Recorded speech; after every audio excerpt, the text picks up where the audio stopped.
আমি সজীব ওয়াজেদ জয় বলছি। আপনারা জানেন এই গত কয়েক সপ্তাহ ধরে আমাদের বাংলাদেশের যে গন্ডগোল সংকট চলছে, এই যে ছাত্রদের কোটা বিরোধী আন্দোলন, কোটার বিরুদ্ধে আমরাও ছিলাম। শুরু থেকেই আমাদের সরকার কোটা সরিয়ে দিয়েছে, আমাদের সরকার তাদের সম্পূর্ণ দাবি মেনে নিয়েছে। এটা আদালতের একটা রায় ছিল, এটা আমাদের সরকারের করা ছিল না। তাও আমরা অ্যাপিল করে দ্রুত এই কোটা তুলে দেই। তাতেও আন্দোলনকারীরা সন্তুষ্ট না। আমরা তাদেরকে আলোচনায় ডেকেছি, আমরা একটা জুডিশিয়াল কমিশন করেছি যে সংঘর্ষে যে হত্যাকাণ্ড হয়েছে সেটার বিচারের জন্য।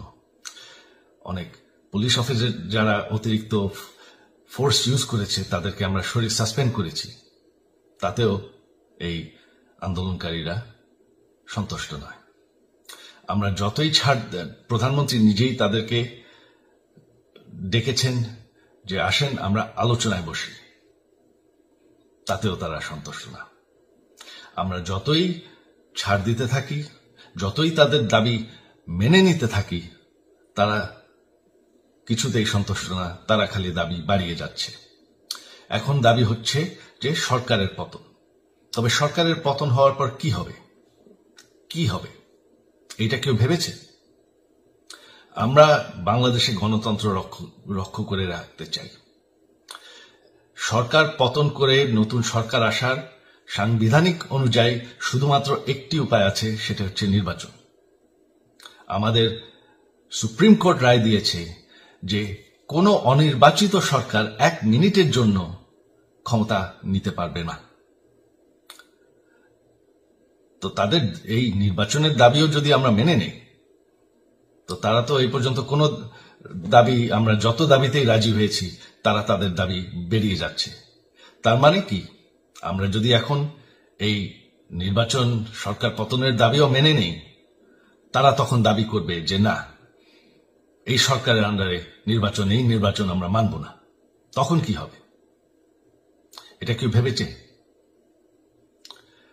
জানি আমাদের সেই সুশীল সমাজ আবার আলোচনা করছে সেই তত্ত্বাবধায়ক সরকারের অভিজ্ঞতা তো আমাদের আছে। আপনারা ভুলে গেছেন সেই তত্ত্বাবধায়ক সরকারকে নষ্ট করে দেওয়া হয়েছিল বিএনপির আমলে ইলেকশন রিগ করার জন্য। তারপর যখন আরেক তত্ত্বাবধায়ক সরকার আসলো, দেশের কি অবস্থা হয়েছিল।